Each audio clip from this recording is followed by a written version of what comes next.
Hi అండి. Hi sir.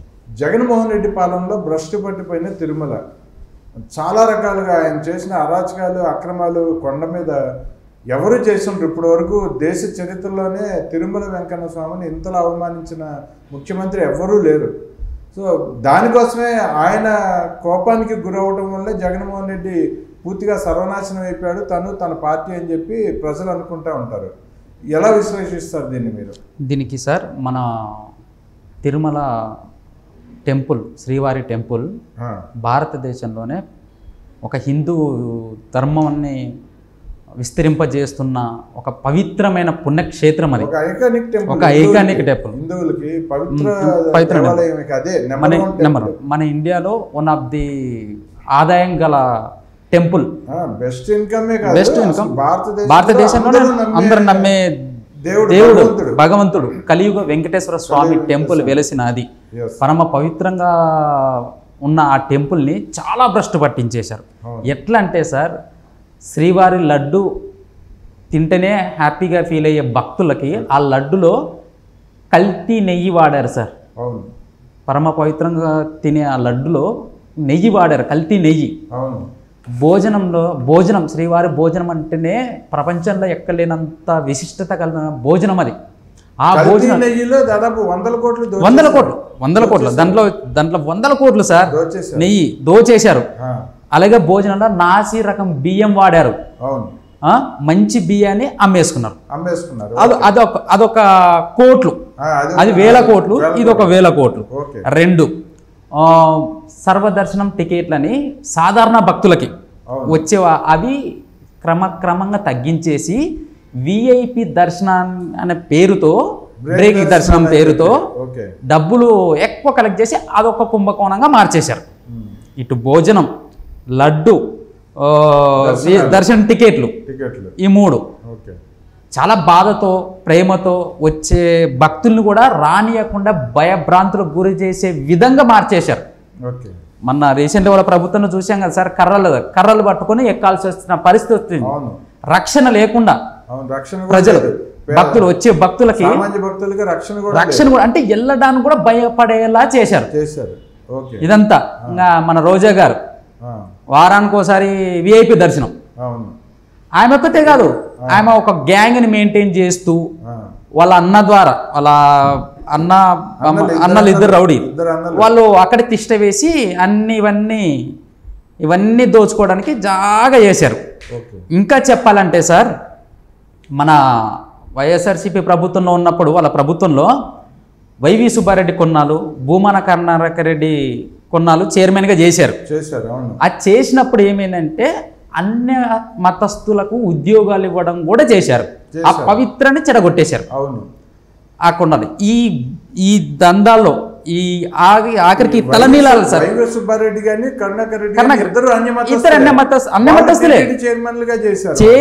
అసలు వాళ్ళు చేయడమే తప్పనుకుంటే ఇంకా ఉద్యోగస్తులు అక్కడ ఉండే ఉద్యోగాలను కూడా ప్రేరేపించి అన్య మతస్థులకు ఇచ్చారు. ఇంకా తలనీలాల మీద కూడా దోచుకున్నారు సార్. తలనీలాలు కూడా పరమ పవిత్రంగా ఇచ్చే తలనీలాల మీద కూడా దోచుకున్నారు. ఇంతకంటే పవిత్రం పోగొట్టడానికి ఇంకేముంటుంది సార్ వాళ్ళు. ఇదంతా జగన్ కనుసన్నగలోనే జరిగింది. ఆ దేవుడు ఊరుకుంటాడు, ఇష్ట ప్రకారం అపవిత్రం చేసేసాడు. ఇవన్నీ దేవుడు చూస్తున్నాడు సార్. చూస్తూ ఉండి ఎంత రిజల్ట్ ఇచ్చాడో దేవుడు, కలియుగ దేవుడు. మనం కానుకలు ఇచ్చుకుంటాం, ఆయన ఇచ్చేసాడు, గట్టిగా ఇచ్చాడు, దేవుడు ఇచ్చేశాడు. ఈ పవిత్రంతా పోగొట్టి ఇట్లా చేశాడు కదా సార్. అలాగే చంద్రబాబు నాయుడు గారు కూడా మన దర్శనానికి వెళ్ళినప్పుడు, అంతకుముందుకు ఎలక్షన్స్ తర్వాత గెలిచిన తర్వాత వెళ్ళిన తర్వాత సతీ సమేతంగా వెళ్ళినప్పుడు అప్పట్లో జగన్ వస్తే కూడా పరదాలు కట్టేటోళ్ళు. పరదాలు అసలుకి ప్రజలకి దేవుడికి దర్శించుకోవడానికి పరదాలు ఎందుకు సార్?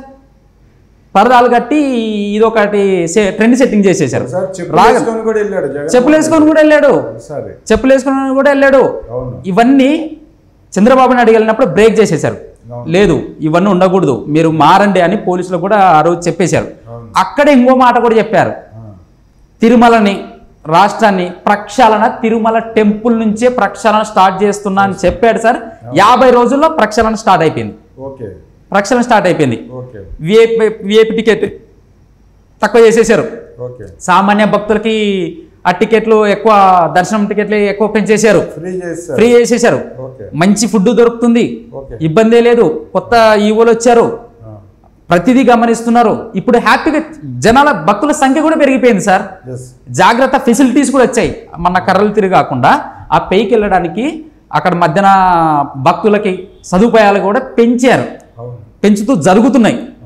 ఇదంతా దేవుడు పవిత్రను మనం కాపాడుకోవాలి. కానీ జగను పరమ పవిత్రను పోగొట్టాడు సార్, పోగొట్టాడు. దానికి ఇద్దరు అసలుకి ఆ టెంపుల్ దగ్గర అన్ని దోచుకున్నారు సార్. ఏం దోచుకోవాలో అన్ని దోచుకున్నారు. ఇంకొకటి సార్, ఇంకొక విషయం చెప్పాలి. అక్కడ భక్తులు సమర్పించే బంగారు కానుకలు ఉంటాయి కదా, ఆ కానుకలు కూడా లోపల వస్తువుల్ని వేలతో బంగారు, కేజీల బంగారాలని, లక్షలు ఉన్న వాల్యూ గల బంగారాన్ని పక్కకి సైడ్కి తోసేసి అక్కడ నాసి రకమైన ఫేక్ బంగారాన్ని అక్కడ పెట్టేశారు. అది కూడా బయటికి రావాల్సినది ఉంది. భక్తులు సమర్పించే కానుకలు కూడా తినే తిండి, లడ్డు, తలనీల, వాటికి మించి భక్తులు సమర్పించే బంగారు నాణాలు కూడా. అందుకే ప్రక్షాళన మొదలు పెట్టారు చంద్రబాబు నాయుడు గారు. అన్ని సమంతంగా జరుగుతున్నాయి. వాటి మీద కూడా ఎంక్వైరీ కూడా వస్తుంది. వీళ్ళు కూడా దొరకాల్సిందే. పరమ పవిత్రం చెడగొడితే దేవుడు చూసి ఉండి ఈరోజు రిజల్ట్ ఇచ్చాడానికి. చంద్రబాబు నాయుడు గారు కూడా చిన్న ప్రక్షాళన నుంచి చూస్తూ అది కూడా స్టార్ట్ చేస్తారు సార్. దాని మీద కూడా ఎంక్వైరీ కమిషన్ ఉంటుంది. ఈ ప్రజలు ఇప్పటి నుంచి హ్యాపీగా 5 ఏళ్ల కాలంలో భక్తులు ఎన్ని విన్నారు సార్, ఎన్ని రూమర్స్ విన్నారు. తిండి మీద దోచుకోవడం ఏంటి సార్. ఇప్పుడు మాత్రం చాలా పవిత్రంగా మళ్ళీ ఆ దేవుడికి మీద భక్తి సామరస్యాన్ని చంద్రబాబు నాయుడు గారి ప్రభుత్వంలో మంచిది చూడాలని చూస్తామని నేను కన్ఫర్మ్గా చెప్పగలుగుతున్నాను సార్. కానీ ఆ తలనీల మీద, కల్తీ నెయ్యి మీద కోట్లు, వేల కోట్లు, వందల కోట్లు తిరుమల టెంపుల్కి వచ్చే ఆదాయం కంటే ఎక్కువ ఆదాయాన్ని పొందారు వాళ్ళు. ఒక రోజు వచ్చే ఆదాయం కంటే ఎక్కువనే పొందారు.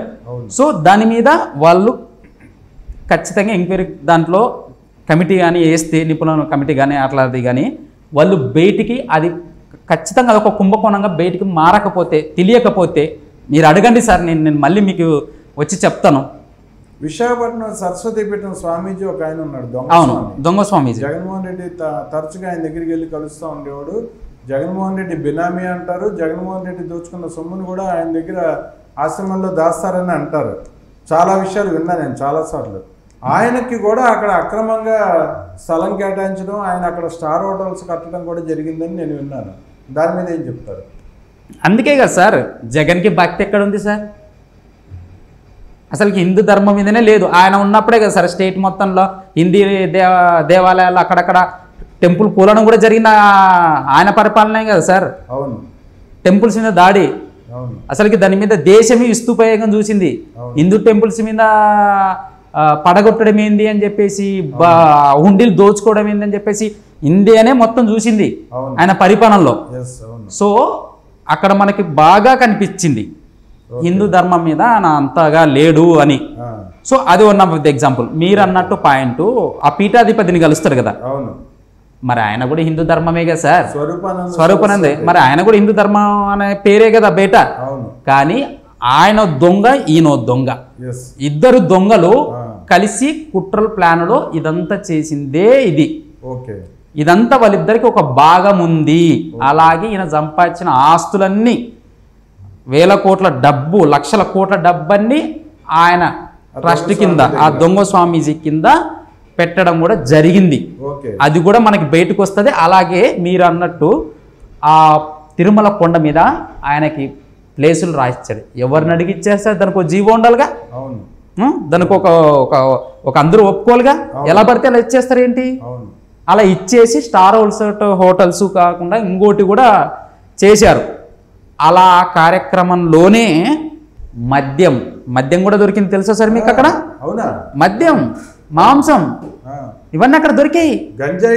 గంజాయి కూడా మొత్తం సార్. దొంగలు కొండ మీద దొంగలు చేసే పనులు ఆ మూడుగా సార్.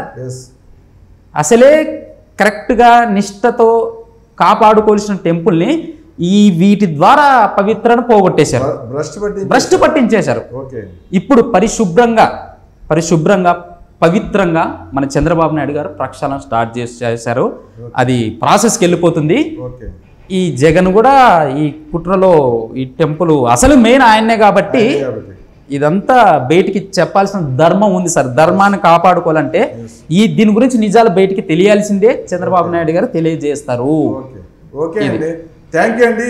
తిరుమల గురించి చాలా విషయాలు మనం చర్చించుకున్నాం, మన ప్రేక్షకులకి అందించాం. ఓకే అండి, ధన్యవాదాలు. ధన్యవాదాలు సార్.